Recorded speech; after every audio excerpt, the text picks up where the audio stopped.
തിരുവനന്തപുരം വർക്കലയിൽ തെരുവുനായുടെ കടിയേറ്റ് ഗുരുതരാവസ്ഥയിലായിരുന്ന വൃദ്ധൻ മരിച്ചു.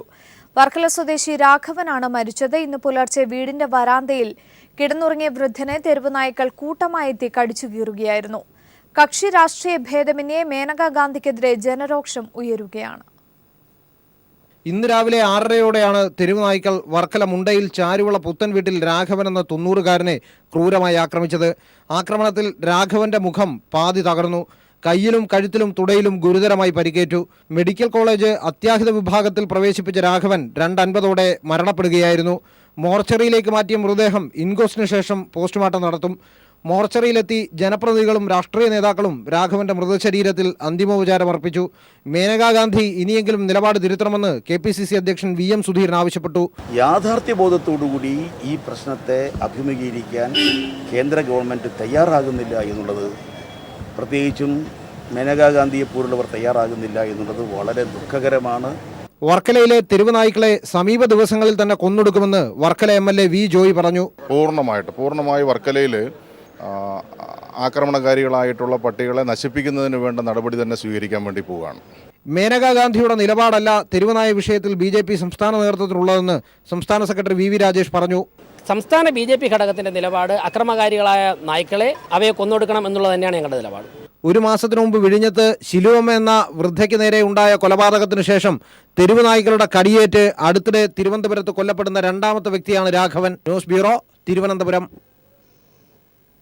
കോഴിക്കോട് 2.5 വയസ്സുകാരിക്ക് നേരെ തെരുവുനായയുടെ ആക്രമണം. വീട്ടുമുറ്റത്ത് കളിച്ചുകൊണ്ടിരിക്കെയാണ് ആക്രമണമുണ്ടായത്. നായയുടെ ആക്രമണത്തിൽ കുട്ടിയുടെ മുഖത്തും നെഞ്ചിലും പരിക്കേറ്റു. പറമ്പിൽ ബസാർ കിഴക്കേ പറമ്പത്ത് റംഷീദിന്റെ മകൾ 2.5 വയസ്സായ ഫാത്തിമ നസ്രിനാണ് തെരുവുനായയുടെ ആക്രമണമുണ്ടായത്.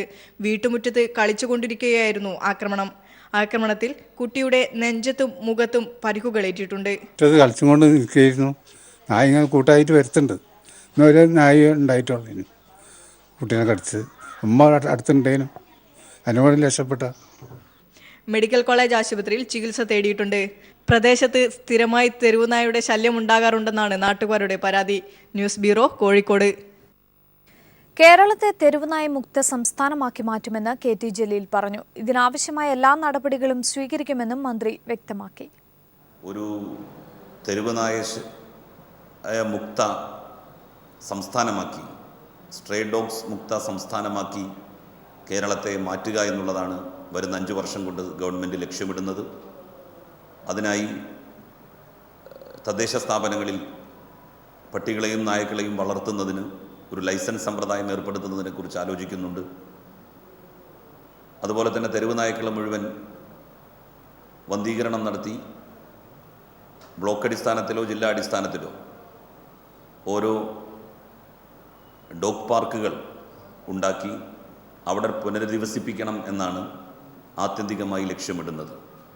ശ്രീമതി മേനകാ ഗാന്ധി കേരളത്തിൻ്റെ സാഹചര്യങ്ങൾ, ഇവിടുത്തെ അവസ്ഥകൾ അതറിയാതെയാകും ഇങ്ങനെയൊരു പ്രതികരണം നടത്തിയിട്ടുണ്ടാവുക.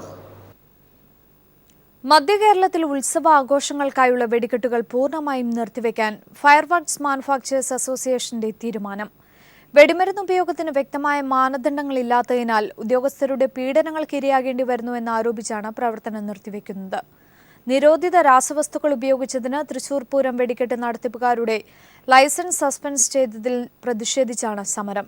ഇതോടെ തൃശൂർ, മലപ്പുറം, പാലക്കാട് ജില്ലകളിലെ 1000-ലധികം പൂരങ്ങൾ പ്രതിസന്ധിയിലായി. തൃശൂർ പൂരം വെടിക്കെട്ടിന് നിരോധിത രാസവസ്തുവായ പൊട്ടാസ്യം ക്ലോറേറ്റ് ഉപയോഗിച്ചുവെന്ന് കണ്ടെത്തിയതിനെ തുടർന്ന് കരാറുകാരുടെ ലൈസൻസ് സസ്പെൻഡ് ചെയ്തതിന് പിന്നാലെയാണ് വെടിക്കെട്ട് നടത്തിപ്പുകാർ യോഗം ചേർന്നത്. മേഖലയിൽ വ്യക്തമായ മാനദണ്ഡങ്ങൾ ഇല്ലാത്തതിനാൽ പൂരം നടത്തിപ്പുകാരുടെ സമ്മർദ്ദങ്ങൾക്കും ഉദ്യോഗസ്ഥരുടെ പീഡനങ്ങൾക്കും വെടിക്കെട്ട് ലൈസൻസുകൾ ഇരയാകുന്നുവെന്ന യോഗത്തിൽ അഭിപ്രായമുയർന്നു. ഏതെല്ലാം രാസവസ്തുക്കൾ ഉപയോഗിക്കാമെന്നും എവിടെയെല്ലാം മരുന്നുപയോഗം നടത്താമെന്നും ഉദ്യോഗസ്ഥരും പൂരം നടത്തിപ്പുകാരും ചേർന്ന് തീരുമാനിക്കണം. ഇത്തരത്തിൽ ഒരു ക്രമീകരണം ഉണ്ടാകുന്നതുവരെ മധ്യകേരളത്തിലെ വെടിക്കെട്ടുകൾ പൂർണ്ണമായും നിർത്തിവെക്കുമെന്ന് അസോസിയേഷൻ പ്രസിഡന്റ് ക്രിസ്റ്റഫർ പറഞ്ഞു. വെടിക്കെട്ട് എങ്ങനെ നടത്തണം, ഏതൊക്കെ ഐറ്റംസ് ചെയ്യാം, എവിടെയൊക്കെ ഡിസ്പ്ലേ അനുവദിക്കും, എങ്ങനെയൊക്കെ നടത്തണം എന്നുള്ളതിന്റെ ഒരു കൃത്യമായ ഒരു ഔട്ട്ലൈൻ ഉണ്ടായതിനു ശേഷം മാത്രം ഇനി മുതൽ കരാറുകൾ എടുത്താൽ മതി എന്നാണ് അസോസിയേഷൻ തീരുമാനിച്ചിട്ടുള്ളത്. പാറമേക്കാവ് വിഭാഗത്തിലെ സ്റ്റിബിൻ സ്റ്റീഫൻ, തിരുവമ്പാടി വിഭാഗത്തിലെ സതീഷ് PM എന്നിവരുടെ ലൈസൻസാണ് ADM സസ്പെൻഡ് ചെയ്തത്.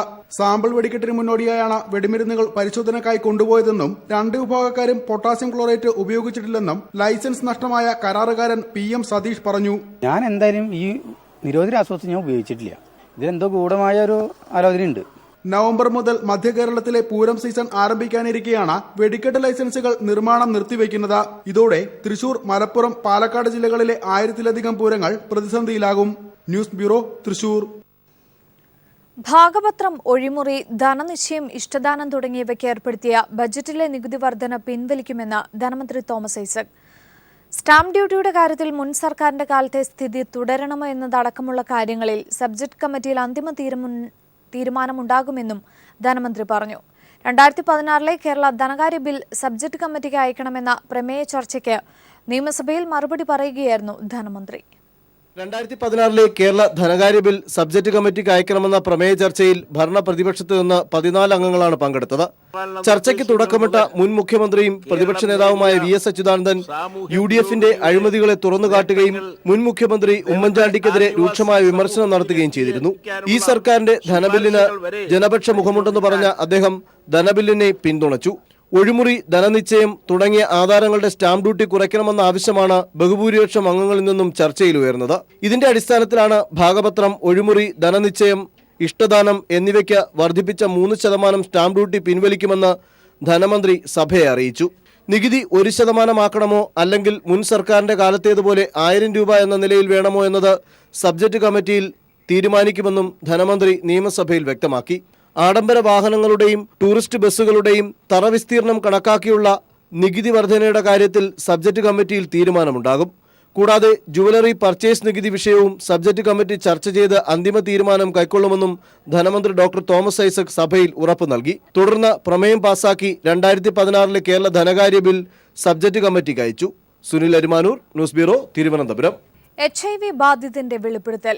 HIV ബാധിതനായിട്ടും ലൈംഗിക വൃത്തിയിൽ ഏർപ്പെടുന്നുവെന്നാണ് യുവാവിന്റെ വെളിപ്പെടുത്തൽ. കൊല്ലം സ്വദേശിയായ സ്വവർഗരതിക്കാരന്റേതാണ് വെളിപ്പെടുത്തൽ. കുടുംബം പുലർത്താൻ വേണ്ടിയാണ് ലൈംഗിക തൊഴിൽ ചെയ്യുന്നതെന്നും എവിടെയും നീതി ലഭിക്കാത്തതിനാലാണ് ഇത് തുടരുന്നതെന്നും യുവാവ് പറഞ്ഞു. തന്നെ ഒറ്റപ്പെടുത്തുന്ന സമൂഹത്തോട് കടപ്പാടും ബാധ്യതയും ഇല്ലെന്നും യുവാവിന്റെ പ്രതികരണം. എയ്ഡ്സ് ബാധിതരായ 2 പിഞ്ചുകുട്ടികൾക്ക് വിദ്യാഭ്യാസം നിഷേധിക്കുന്നു എന്ന് പതിറ്റാണ്ടിനു മുമ്പ് കൈരളി പീപ്പിളാണ് വാർത്ത പുറത്തുവിട്ടത്. ഇപ്പോഴിതാ സ്വവർഗരതിക്കാരനായ യുവാവിന് തൊഴിലിടങ്ങളിൽ അവഗണന. അതിനെ തുടർന്ന് സെക്സിലേക്ക് മാത്രമായി അദ്ദേഹം ഒതുങ്ങപ്പെടുന്നു. അതുവഴി നിരവധി നിരപരാധികൾക്ക് എയ്ഡ്സ് പകരുകയും ചെയ്യുന്നു. അഭ്യസ്തവിദ്യരും HIV പോസിറ്റീവായ സ്വവർഗരതിക്കാരനായ കൊല്ലം സ്വദേശിക്ക് അവഗണന നേരിടുന്നുവെന്ന പരാതി പരിഷ്കൃത സമൂഹം പിന്നോട്ടു പോയതിന്റെ ഫലമാണോ എന്ന സംശയമുയരുന്നു. ജീവിക്കാൻ മറ്റവസരങ്ങളോ പുനരധിവാസമോ ലഭിക്കാത്തതിനാൽ ലൈംഗിക പ്രവൃത്തിയിൽ ഇപ്പോഴും തുടരുന്നുവെന്ന് ഇയാൾ പീപ്പിൾ TVയോട് വെളിപ്പെടുത്തി. താൻ മൂലം HIV പടരുന്നുണ്ടാകാമെന്നും ഇയാൾ സമ്മതിച്ചു. അങ്ങനെ പകരുന്നവർക്ക് പകരട്ടെ, പകർത്താൻ വേണ്ടിയല്ല, നമ്മൾ ഫ്രീ ആയിട്ട് അങ്ങ് ഫിക്സ് ചെയ്യുക. സുരക്ഷിത ലൈംഗിക ബന്ധത്തിന് മാർഗനിർദ്ദേശങ്ങളും പ്രത്യേക ഫണ്ടും ഇതൊക്കെ പാലിക്കുന്നുണ്ടോ എന്ന് നിരീക്ഷിക്കാൻ പ്രോജക്ട് ഓഫീസും സർക്കാർ അനുവദിച്ചിട്ടുണ്ടെങ്കിലും HIV പടരുന്നതും പടർത്തുന്നതും തടയാൻ HIV ബാധിതർക്കിടയിൽ ഇപ്പോൾ നൽകി വരുന്ന കൌൺസിലിംഗ് വിജയകരമല്ലെന്നാണ് യുവാവിന്റെ വെളിപ്പെടുത്തലിലൂടെ വ്യക്തമാകുന്നത്. കഴിഞ്ഞ 2 വർഷമായി ഇയാൾ മുട്ടാത്ത വാതിലുകളില്ല. പക്ഷേ എവിടെയും നീതി ലഭിക്കാത്തതിനാലാണ് താൻ ലൈംഗിക വൃത്തിയിൽ ഏർപ്പെടുന്നതെന്നും യുവാവ് പറഞ്ഞു. ക്യാമറയ്ക്ക് മുന്നിൽ വരാതെ മൊബൈൽ ഫോണിലൂടെ തന്റെ ദുരനുഭവം പങ്കുവച്ച സ്വവർഗരതിക്കാരനായ യുവാവിന്റെ ഈ വാക്കുകൾ ഇയാളിൽ മാത്രം ഒതുങ്ങുന്നതല്ല. ഇതുപോലെ നിരവധി പേർ സമൂഹത്തിൽ ജീവിക്കുന്നുണ്ട്. കൊല്ലത്ത് നിന്ന് ക്യാമറാമാൻ പ്രമോദ് പന്നിയോടിനൊപ്പം രാജ്കുമാർ. ഇടുക്കിയിൽ തുലാമഴ ചതിച്ചാൽ ഇത്തവണ സംസ്ഥാനം ഇരുട്ടിലാകും. ഡാമിൽ അവശേഷിക്കുന്നത് 106 ദിവസത്തേക്ക് വൈദ്യുതി ഉൽപ്പാദിപ്പിക്കുവാനുള്ള ജലം മാത്രമാണ്. തുലാമഴയുടെ കുറവും വേനൽക്കാലത്തെ ചൂടും ഇക്കുറി സംസ്ഥാനത്തെ ഇരുട്ടിലാക്കും. സംസ്ഥാനത്തെ ഏറ്റവും വലിയ ജലവൈദ്യുത പദ്ധതിയായ ഇടുക്കിയിൽ 959 മില്യൺ യൂണിറ്റ് വൈദ്യുതി ഉൽപ്പാദിപ്പിക്കാനുള്ള ജലം മാത്രമാണ് അവശേഷിക്കുന്നത്. പ്രതിദിനം 9 മില്യൺ യൂണിറ്റ് വൈദ്യുതിയാണ് ഇടുക്കി പദ്ധതിയുടെ ഭാഗമായ മൂലമറ്റം പവർ ഹൌസിൽ ഉൽപ്പാദിപ്പിക്കുന്നത്. ഇതേ അളവിൽ വൈദ്യുതി ഉൽപ്പാദിപ്പിച്ചാൽ ഫെബ്രുവരി 5-ാം തീയതിയോടെ വൈദ്യുതി ഉൽപ്പാദനം നിലയ്ക്കും. പിന്നീട് വരുന്ന വേനൽക്കാലത്തും സ്ഥിതി വഷളാകും. ഈ സാഹചര്യത്തിൽ പുറത്തുനിന്നും വൈദ്യുതി വാങ്ങുകയോ വൈദ്യുതി നിയന്ത്രണം വരുത്തുവാൻ സംസ്ഥാനം നിർബന്ധിതമാവുകയോ ചെയ്യും. ഞായറാഴ്ച 2348.56 ആണ് ഡാമിലെ ജലനിരപ്പ്. കഴിഞ്ഞ വർഷം ഇതേ സമയം 2362.04 ആയിരുന്നു ജലനിരപ്പ്. News bureau, Idukki. റേഷൻ കാർഡുകൾ പുതുക്കി നൽകുന്നതിൽ മുൻ സർക്കാർ വേണ്ടത്ര ജാഗ്രത കാണിച്ചില്ലെന്ന് ഭക്ഷ്യ സിവിൽ സപ്ലൈസ് മന്ത്രി പി തിലോത്തമൻ. റേഷൻ കാർഡ് വിതരണത്തിൽ മുൻഗണനാ കരട് പട്ടികയിലെ അപാകതകൾ പൂർണ്ണമായി പരിഹരിക്കുമെന്നും മന്ത്രി നിയമസഭയിൽ വ്യക്തമാക്കി. എന്നാൽ വിഷയം ചർച്ച ചെയ്യണമെന്നാവശ്യപ്പെട്ട് സമർപ്പിച്ച അടിയന്തര പ്രമേയത്തിന് അനുമതി നിഷേധിച്ചതിൽ പ്രതിഷേധിച്ച് പ്രതിപക്ഷം സഭയിൽ നിന്നും ഇറങ്ങിപ്പോയി. സംസ്ഥാനത്ത് റേഷൻ കാർഡ് വിതരണത്തിലെ മുൻഗണനാ കരട് പട്ടികയിൽ ക്രമക്കേടുണ്ടെന്നും ഇതിൽ ജനങ്ങൾ ആശങ്കയിലാണെന്നും ചൂണ്ടിക്കാട്ടി വിഷയം അടിയന്തര പ്രമേയ ചർച്ചയ്ക്കായി നോട്ടീസ് നൽകിയത് മുൻ ഭക്ഷ്യമന്ത്രി കൂടിയായ അനൂപ് ജേക്കബ് ആയിരുന്നു. UDF സർക്കാർ വെച്ചിരുന്ന റേഷൻ കാർഡ് തയ്യാറാക്കലിലെ താലൂക്ക് ലെവൽ റാങ്കിംഗ് എന്നത് സ്റ്റേറ്റ് ലെവൽ റാങ്കിംഗ് ആക്കിയത് ഈ LDF സർക്കാരാണ്. എന്നിട്ട് ഇക്കാര്യം കേന്ദ്ര സർക്കാരിനെ ധരിപ്പിക്കുന്നതിൽ സർക്കാർ വീഴ്ച വരുത്തിയെന്ന് അനൂപ് ജേക്കബ് ആരോപിച്ചു. ഇപ്പോഴത്തെ കരട് പട്ടികയിലെ അപാകത പരിഹരിക്കാതെ തന്നെ അന്തിമ പട്ടിക വന്നാൽ ഭാവിയിൽ ഗുരുതരമായ പ്രശ്നങ്ങളുണ്ടാകുമെന്നും അദ്ദേഹം ചൂണ്ടിക്കാട്ടി. അതേസമയം മുൻ UDF സർക്കാർ റേഷൻ കാർഡുകൾ പുതുക്കി നൽകുന്നതിൽ വേണ്ടത്ര ജാഗ്രത കാണിച്ചില്ല. അതാണ് നിലവിലെ സാഹചര്യത്തിന് കാരണമായതെന്നും മറുപടിയായി ഭക്ഷ്യ സിവിൽ സപ്ലൈസ് മന്ത്രി തിലോത്തമൻ പറഞ്ഞു. മുൻഗണനാ പട്ടികയിൽ അനർഹർ കടന്നുകൂടാതിരിക്കാൻ സർക്കാർ കർശന നടപടി സ്വീകരിക്കും. കരട് പട്ടികയിലെ ആക്ഷേപത്തിനും പരാതിയിലും കൃത്യമായി പരിഹാരമുണ്ടാകുമെന്നും മന്ത്രി സഭയിൽ വ്യക്തമാക്കി. അർഹതയില്ലാത്തവർ നമ്മൾ നിശ്ചയിച്ച മാനദണ്ഡ പ്രകാരം അർഹതയില്ലാത്ത ആളുകൾ മുൻഗണനാ പട്ടിക വരുന്നുവെങ്കിൽ അത് കർശനമായിട്ട് നേരിടേണ്ടതായിട്ടുണ്ട്. കർശനമായിട്ട് പരിശോധിച്ച് തീരുമാനമെടുക്കേണ്ടതായിട്ടുണ്ട്. ഇനിയാണ് നമ്മുടെ പ്രോസസ്സ് ശരിയായിട്ട് നമ്മൾ നിർവഹിക്കേണ്ടത്. ആ കാര്യം നമുക്ക് നിർവഹിച്ചാൽ തീർച്ചയായും നമുക്കിവിടെ ശരിയായ ഒരു പട്ടിക തയ്യാറാക്കി യഥാർത്ഥ അർഹർക്ക് റേഷൻ വിതരണം ചെയ്യാൻ കഴിയുന്നൊരു സംവിധാനം ഉണ്ടാക്കാൻ കഴിയും. അതിപ്പോൾ സാധാരണഗതിയിൽ ആ പ്രോസസ്സ് മുന്നോട്ട് കൊണ്ടുപോകാൻ കഴിയുന്ന സ്ഥിതിയിലായിട്ടുണ്ട്. ഇപ്പോൾ ആ വിഷയത്തിന്മേൽ ഒരു സഭ നിർത്തിവെച്ച് ചർച്ച ചെയ്യേണ്ടതില്ല എന്നാണ് എനിക്ക് പറയാനുള്ളത്. റേഷൻ സാധനങ്ങൾ വെട്ടിക്കുറച്ചപ്പോൾ UDF സർക്കാർ വേണ്ട രീതിയിൽ കേന്ദ്രത്തിൽ സമ്മർദ്ദം ചെലുത്തിയില്ല. മുൻ കേന്ദ്ര ഭക്ഷ്യമന്ത്രി KV തോമസിന്റെ നിലപാടുകളാണ് സംസ്ഥാനത്തിന് തിരിച്ചടിയായിരിക്കുന്നതെന്നും മന്ത്രി V തിലോത്തമൻ ചൂണ്ടിക്കാട്ടി. മന്ത്രിയുടെ മറുപടിയുടെ അടിസ്ഥാനത്തിൽ സ്പീക്കർ അടിയന്തര പ്രമേയ ചർച്ചയ്ക്ക് അനുമതി നിഷേധിച്ചു. എന്നാൽ റേഷൻ കാർഡ് മുൻഗണനാ പട്ടികയുടെ കാര്യത്തിൽ സർക്കാർ വേണ്ടത്ര ഹോംവർക്ക് ചെയ്തില്ല. സർക്കാർ ഉത്തരവാദിത്തത്തിൽ നിന്ന് ഒഴിഞ്ഞു മാറുന്നു. ഗുരുതരമായ പിഴവാണ് നടപടിക്രമങ്ങളിൽ സർക്കാരിന് ഉണ്ടായിരിക്കുന്നതെന്നും തുടർന്ന് സംസാരിച്ച പ്രതിപക്ഷ നേതാവ് രമേശ് ചെന്നിത്തല ആരോപിച്ചു. അടിയന്തര പ്രമേയത്തിന് അനുമതി നിഷേധിച്ചതിൽ പ്രതിഷേധിച്ച പ്രതിപക്ഷവും KM മാണി വിഭാഗവും നിയമസഭയിൽ നിന്ന് ഇറങ്ങിപ്പോവുകയായിരുന്നു. Sunil Arumanoor, news bureau, Thiruvananthapuram. സംസ്ഥാനം അതിരൂക്ഷമായ വരൾച്ചയാണ് നേരിടാൻ പോകുന്നതെന്ന് ജലവിഭവ മന്ത്രി മാത്യു ടി തോമസ്. മഴ ചതിച്ചതിനെ തുടർന്ന് ഗുരുതരമായ ജലദൗർലഭ്യമാണ് അനുഭവപ്പെടുന്നതെന്നും മന്ത്രി പറഞ്ഞു. സംസ്ഥാനത്ത് 1258.5 ദശലക്ഷം ലിറ്റർ കുടിവെള്ളം മീറ്റർ ചെയ്യപ്പെടുന്നില്ലെന്നും മന്ത്രി സഭയെ രേഖാമൂലം അറിയിച്ചു. ഇത്തവണ മഴയിലുണ്ടായ വലിയ കുറവ് പ്രതികൂലമായാണ് സംസ്ഥാനത്തെ ബാധിച്ചത്. ഈ സാഹചര്യത്തിൽ രൂക്ഷമായ വരൾച്ചയെയാണ് കേരളം നേരിടാൻ പോകുന്നതെന്ന് ജലവിഭവ വകുപ്പ് മന്ത്രി മാത്യു ടി തോമസ് പറഞ്ഞു. മഴ ചതിച്ചതിനെ തുടർന്ന് ഗുരുതരമായ ജലദൗർലഭ്യമാണ് അനുഭവപ്പെടുന്നതെന്നും മന്ത്രി നിയമസഭയിൽ മറുപടി നൽകി. നിലവിലുള്ള ജലസ്രോതസ്സുകളിലെ കുടിവെള്ള ലഭ്യത ഉറപ്പാക്കുന്നതിനും ജലസംരക്ഷണത്തിനുമുള്ള നടപടികൾ സർക്കാർ സ്വീകരിച്ചു വരുന്നതായും മന്ത്രി വ്യക്തമാക്കി. നമ്മുടെ കയ്യിൽ ഇപ്പോൾ ജലത്തിൻ്റെ ലഭ്യതയും അതിൻ്റെ തോടുകളുടെയും ഒക്കെ പശ്ചാത്തലത്തിൻ്റെ വിവരങ്ങൾ ഇപ്പോൾ ഉണ്ട്. ഡേറ്റാ ബാങ്ക് രൂപപ്പെടുത്തിയിട്ടില്ലെന്നേ ഉള്ളൂ. തോടുകൾ നശിച്ചുകൊണ്ടിരിക്കുന്നു യാഥാർത്ഥ്യമാണ് സാർ. അതുകൊണ്ട് തോടുകളിലെ, നദികളിലെയും പുഴകളിലെയും എല്ലാം ജലസാന്നിധ്യം ഉറപ്പാക്കാൻ തക്കവണ്ണമുള്ള ജനകീയ പങ്കാളിത്തമുള്ള പദ്ധതികൾ ഹരിത കേരളം മിഷന് ഉന്നം വയ്ക്കുന്നുണ്ട്. അത് നമ്മുടെ ഒരു ആവശ്യമായി, നാടിൻ്റെ ഒരു ആവശ്യമായി തന്നെ നാം കരുതി കൂട്ടായ പ്രവർത്തനങ്ങൾ, യോജിച്ചുള്ള പ്രവർത്തനങ്ങൾ കാഴ്ചവെക്കാൻ കഴിയേണ്ടതാണ് എന്നാണ് എൻ്റെ അഭിപ്രായം. സംസ്ഥാനത്ത് പമ്പ് ചെയ്യപ്പെടുന്ന കുടിവെള്ളത്തിൽ 50% മാത്രമാണ് മീറ്റർ ചെയ്യപ്പെടുന്നത്. പ്രതിദിനം 1258.5 ദശലക്ഷം ലിറ്റർ കുടിവെള്ളമാണ് മീറ്റർ ചെയ്യപ്പെടാതെ പോകുന്നതെന്ന് മന്ത്രി മാത്യു ടി തോമസ് റോഷി അഗസ്റ്റിന് മറുപടിയായി സഭയെ രേഖാമൂലം അറിയിച്ചു. ചോർച്ച, പൈപ്പുകളുടെ കാലപ്പഴക്കം മൂലമുള്ള ചോർച്ച, ജലമോഷണം, മണ്ണിനടിയിൽ നിന്നുള്ള അറിയപ്പെടാത്ത ലീക്കുകൾ എന്നിവയാണ് ഇതിന് കാരണം. പ്രതിദിനം 2517 ദശലക്ഷം ലിറ്റർ കുടിവെള്ളമാണ് പമ്പ് ചെയ്യുന്നതെന്നും മന്ത്രി അറിയിച്ചു.